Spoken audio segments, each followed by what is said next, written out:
Pour moi, la première chose à faire afin de bien commencer la monte en cordelette, c'est de d'abord faire du travail à pied en instaurant des codes.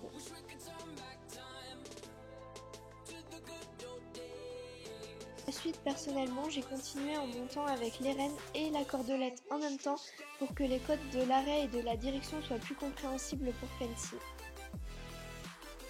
J'ai ensuite peu à peu détendu mes rênes pour me servir de plus en plus de la cordelette uniquement. Si vous avez du mal à tourner en cordelette, je vous conseille de faire des petites actions avec la jambe opposée au côté où vous voulez aller. Une fois que le contrôle était acquis au pas, j'ai pu commencer au trot.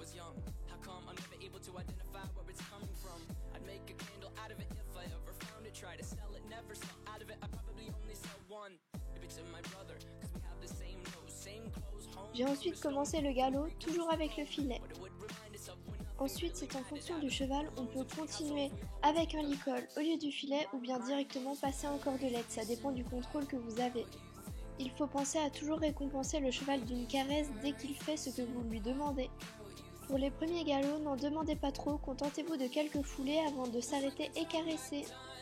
Une fois que le contrôle sera véritablement acquis, vous pourrez commencer à passer de petits obstacles. N'hésitez pas à repasser à l'étape inférieure si vous avez du mal.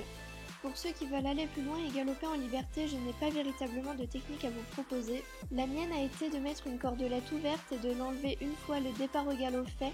Je vous déconseille cette technique qui peut être assez dangereuse ou faire peur au cheval s'il n'est pas habitué.